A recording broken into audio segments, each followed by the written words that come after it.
flu season is upon us, and I'm asked all the time, how severe is it going to be? And I'm going to tell you my crystal ball is as cloudy as yours. But I will tell you that each and every year there will be an outbreak of influenza, sometimes more severe, sometimes less severe. Now this year, if we want to get a hint, this summer it was winter down in the southern hemisphere, and in Australia they had a doozer of a flu season. The major flu virus was the influenza A H3N2 variety. That's the nasty one. It usually makes more severe disease, particularly among older adults. So remember, the recommendation is from the CDC. It's been that way for over 5 years. Everyone older than 6 months of age ought to be vaccinated against influenza. So we don't have to think about it anymore. If a patient comes into your office, they should be vaccinated. You should insist that they be vaccinated. Now, let's go back to those older adults just for a moment. Remember, they account for over half of the hospitalizations that are due to influenza and over 80% of the deaths associated with influenza. So we really want to focus on older adults to make sure that they get vaccinated. We have a couple of vaccines now that are particularly designed and licensed for use in older adults, and that's because they produce an enhanced immune response in older adults. The one that most people are familiar with because it's been around a little bit longer is the high-dose vaccine. That's 4 times as much vaccine as in the normal vaccine. And the other one, which was licensed for the first time last year, is a vaccine with an adjuvant. Both of those vaccines produce an enhanced immune response, and the data supporting both that they prevent more, prevent more influenza in older adults are really quite solid. So for the older adults in your practice, clearly think about using these vaccines. Now you may get some pushback.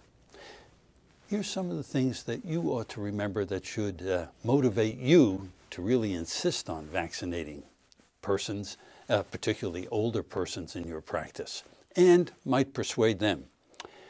Influenza, we all know about the illness it causes, and we all know that it's, although primarily a respiratory tract disease, it causes systemic symptoms, obviously fever, making you feel poorly, aches and pains. And that's because it sets up a systemic inflammatory response. Now, why do I mention this? Because this inflammatory response persists after you recover from flu. Get not as well known. In the 2 weeks to a month after you recover from influenza, you have about a 3 to 5 times increased risk of having a heart attack. You have a 2 to 3 times increased risk of having a stroke. Nobody wants a heart attack or a stroke. So by preventing flu, you prevent this inflammatory response, and you can help prevent those strokes and heart attacks. And one other thing, older people, the thing that they're concerned about the most in life is disability. They all worry about becoming disabled and not in control of their own lives, not being able to do the activities of daily living. Influenza can take a person who is functional in society and make them very sick, but after they recover, they may never get back to actually that same level of function that they had before. So flu can be like that first domino falling and beginning to push patients down the disability scale. With that information, you ought to be able to persuade everyone who comes into your practice to be vaccinated. And of course, we should be vaccinated also.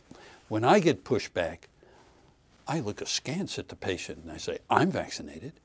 Everyone in my family's vaccinated. Everybody here in the practice is vaccinated. And we want to make sure that each and every one of our patients has the best protection against flu this season.